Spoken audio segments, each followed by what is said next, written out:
அனைவருக்கும் வணக்கம். நான் உங்கள் ரைட்டர் சீலன்.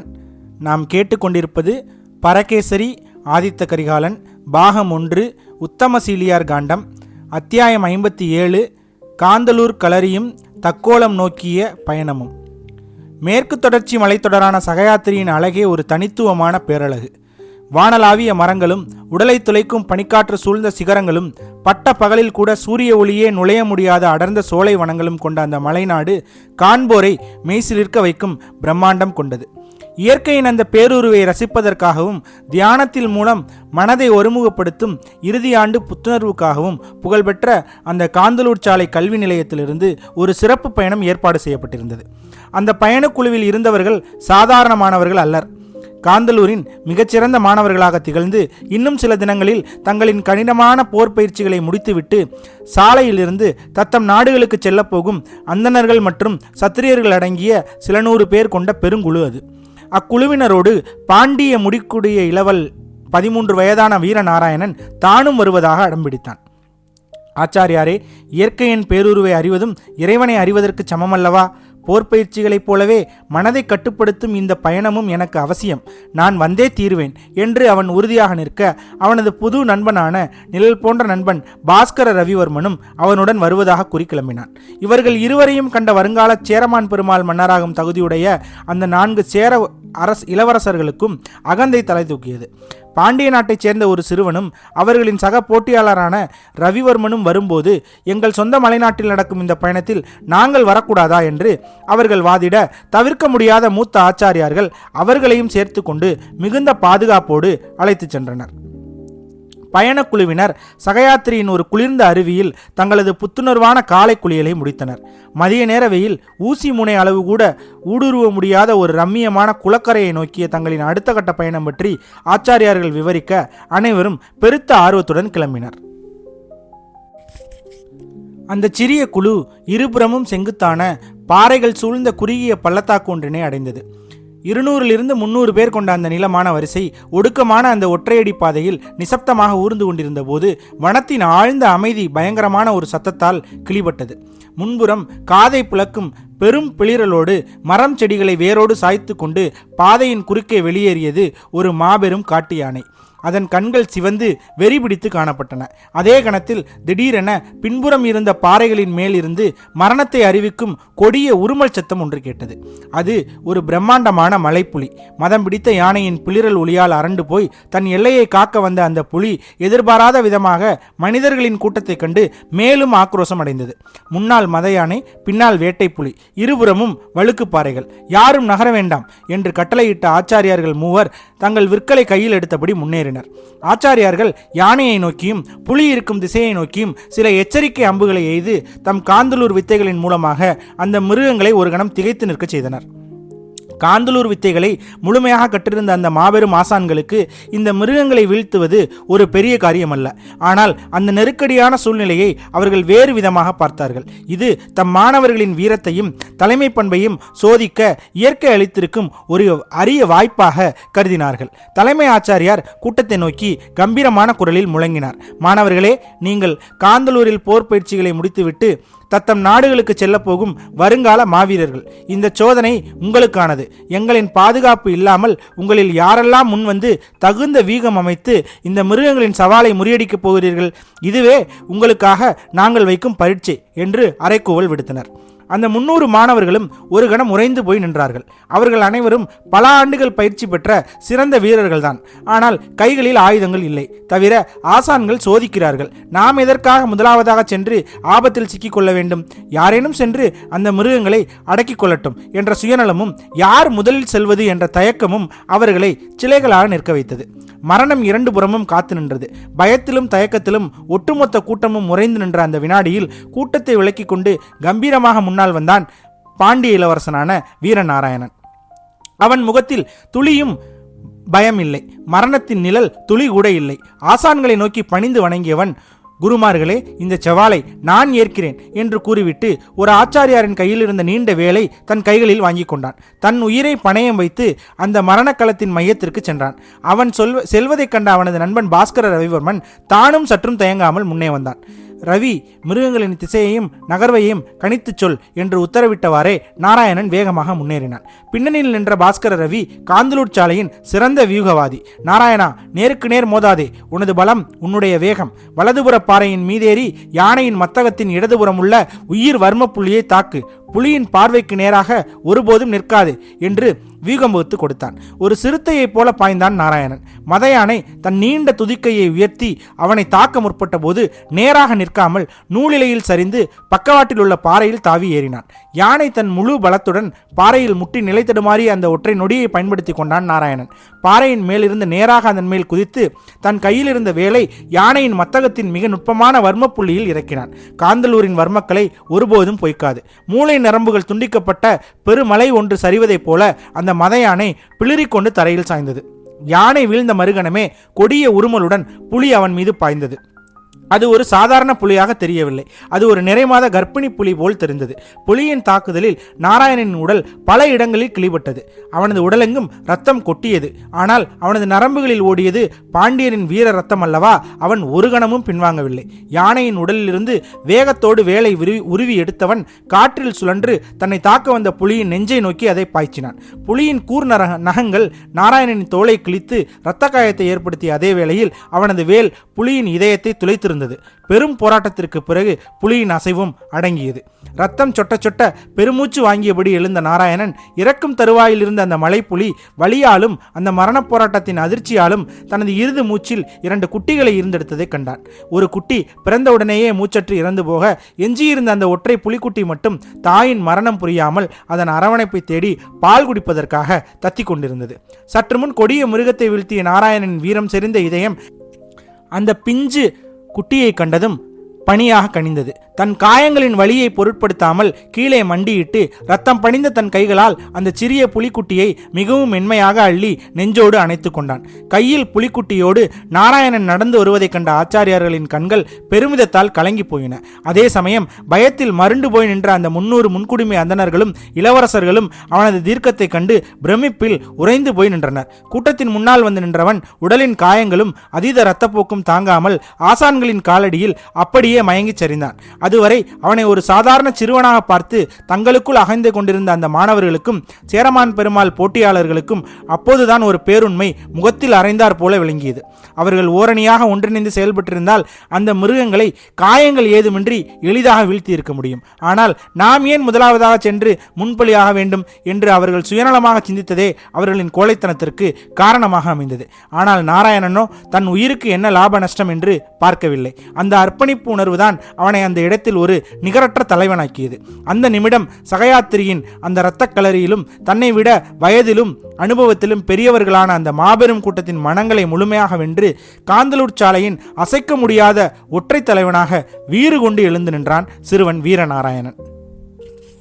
மறுபுறம் தஞ்சை கோட்டையின் பெருவாயிலுக்கு வெளியே வைகரையின் பனிமூட்டம் இன்னும் முழுமையாக விலகி இருக்கவில்லை.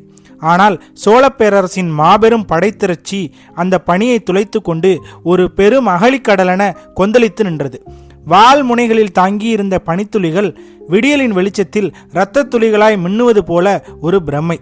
ஆயிரக்கணக்கான குதிரைகளின் அடங்காத கனைப்பொலிகளும் மலைகளைப் போல் அசைந்தாடும் போர் யானைகளின் ஆக்ரோசமான பிளிரல்களும் காலாட்படை வீரர்களின் கவசங்கள் ஒன்றோடு ஒன்று உரசும் இரும்பு சத்தமும் இணைந்து அந்த அதிகாலை பொழுதை ஒரு மரணக்களத்தின் ஒத்திகையாகவே மாற்றியிருந்தன. அது வெறும் படை நகர்வு அல்ல. தொண்டை நாட்டை, நம் தமிழ் மண்ணை வடக்கே இருந்து வந்த ஒரு அந்நியன் சொந்தம் கொண்டாடுவதா என்ற உக்கிரமான கோபத்துக்கு எதிரான பெரும் பிரளயம். 20 ஆண்டுகளாக தொடர்ந்து வரும் எல்லை பிரச்சனைக்கு நிரந்தர முற்றுப்புள்ளி வைக்கப் போகும் தக்கோல பெருங்கலத்தை நோக்கிய சோழத்தின் மரண யாத்திரை அது. கோட்டை வாயிலில் பட்டத்து இளவரசர் ராஜாதித்தர் தன் பிரம்மாண்டமான கரிய குதிரையின் மீது அமர்ந்து போருக்காகவே அவதரித்த ஒரு தெய்வத்தைப் போல் காட்சியளித்தார். அவருக்கு சற்று பின்னால் அரிஞ்சயரும் அவரின் மகன் சுந்தரச்சோழரும் தங்கள் குதிரைகளில் அணிவகுத்து நின்றனர். அவர்களுக்கு எதிரே தென் திசை நோக்கி பயணப்பட தயாராக தன் வெண்புறவியில் கம்பீரமாக அமர்ந்திருந்தான் சோழ இளங்கோ உத்தமசீலி. பராந்தக பேரரசரின் அந்த ஆசீர்வாத சபை முடிந்து ஒரு வாரம் கடந்திருந்தது. ஆனால் அரசரின் அந்த சொற்கள் உத்தமசீலியின் மனதிற்குள் இன்னும் ஒரு சுழலை போல சுழற்றி கொண்டே இருந்தது. நீ சக்கரவர்த்தி ஆவாய் என்ற அந்த வார்த்தை அரியணைக்கு முழு தகுதியுடைய தன் தமையன் ராஜாதித்தனுக்கு கிடைக்காமல் போனதே என்ற நெருடல் அவனை வாட்டிக்கொண்டே இருந்தது. அவனது முகம் பனிக்குளிரிலும் வியர்த்திருந்தது. கண்கள் தரையை வெறித்திருந்தன. தம்பியின் முகவாட்டத்தை கவனித்த ராஜாதித்தர் தன் குதிரையை சற்றே முன்னால் நகர்த்தி உத்தமசீலியின் அருகில் வந்தார். எத்தனையோ போர்களை பார்த்த பல வெற்றி களங்களை கண்ட அந்த மாவீரனின் கண்களில் இன்று ஒரு விசித்திரமான ஆழமான கனிவு குடிகொண்டிருந்தது. தம்பி உத்தமா என்று அழைத்தார் ராஜாதித்தர். அவனது கனத்த கம்பீரமான குரல் அந்த பனிக்குளிரிலும் உத்தமசீலிக்கு ஒரு கதகதப்பை தந்தது. நிமிர்ந்து பார்த்தான். உன் நெஞ்சுக்குள் ஓடும் குதிரைகளின் சத்தம் எனக்கு இங்கு வரை கேட்கிறது உத்தமா என்று மெலிதாக சிரித்தார் ராஜாதித்தர். வடதிசை போர்க்களம் எனக்காக காத்து கொண்டிருக்கிறது. நான் அங்கு களத்தையும் காலத்தையும் வென்று வருவேன் என்ற அசைக்க முடியாத நம்பிக்கை எனக்கு இருக்கிறது. ஆனால் ஒருவேளை போர்க்களத்தின் விதி வேறு மாறி எழுதப்பட்டு நான் வீழ்ந்தாலும் நீ மதுரையை விடுத்து என்னை காக்க வடக்கே வந்துவிடக்கூடாது. அண்ணா, என்ன வார்த்தை சொல்கிறீர்கள் என்று பதறினான் உத்தமசீலி. ராஜாதித்தர் கை நீட்டி அவனை அமைதிப்படுத்தினார். கேள் உத்தமா, மதுரை என்பது வெறும் நகரம் அல்ல, அது சோழத்தின் பெருமிதம். பல்லாயிரம் வீரர்களின் ரத்தத்தை கொடுத்து நாம் மீட்ட வெற்றி திருமகள் அந்த மாமதுரை. தொண்டை நாட்டை விட எனக்கு மதுரையே சிறந்த வெகுமதி. உன் தோள்களில் ஏறியிருக்கும் இந்த பொறுப்பு சாதாரணமானதல்ல. அவசரப்படாமல் காத்திரு. அண்ணன் நிச்சயம் வெல்வேன். தக்கோலத்தில் பறக்கப் போவது புலிக்கொடி மட்டும்தான், சரியா என்றார் அமைதியாக. ஆனால் அதே சமயம் கட்டளையாக அந்த தொனி ஒலித்தது. உத்தமசீலி தன் அண்ணனையே இமைக்காமல் பார்த்தான். அவனது தொண்டை அடைத்தது. அண்ணா, உண்மையை சொல்கிறேன், என் மனசாட்சி என்னை அரித்து கொண்டிருக்கிறது. பேரரசர் என்னை மதுரைக்கு செல்ல சொன்ன அந்த தருணம் எனக்கு வரமல்ல, சாபம் போல் படுகிறது.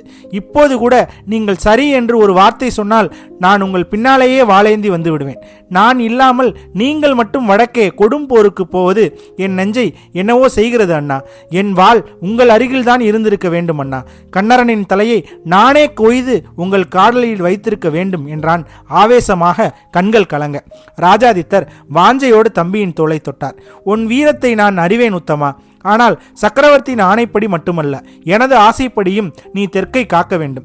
வீரபாண்டியன் எங்கோ ஒரு மூலையில் அமைதியாக இருக்கிறான் என்று ஒற்றர்கள் சொன்னாலும் காயம்பட்ட பாண்டிய புலி எப்போது எந்த திசையிலிருந்து பாயும் என்று சொல்ல முடியாது. உன் கவனம் முழுவதும் மதுரையின் மீதும் சிங்களத்தின் மீதும் தென்கொங்கின் மீதும் மட்டுமே இருக்க வேண்டும். எனக்கு வடக்கே ஒரு கண் என்றால் தெற்கே இருக்கும் நீ என் மறுகண். ஒரு கண் மூடிக்கொண்டால் மற்றொன்றும் குருடாகிவிடக்கூடாது உத்தமா. அப்போது குதிரைகளின் குளம்படி சத்தம் ஒன்று வேகமாக நெருங்கி வந்தது. காற்றில் பறக்கும் கூந்தலோடு ஒற்றற்படையின் துணைத் தளபதியும் அவர்களின் அன்பு சகோதரியுமான அரசகுமாரி அனுபமா அங்கு வந்து நின்றாள். அவளது முகத்தில் எப்போதும் இருக்கும் அந்த பிரத்யேகமான கூர்மை இப்போதும் குடிகொண்டிருந்தது. ஆனால் அதில் ஒரு மெல்லிய கலவரமும் கலந்திருந்தது.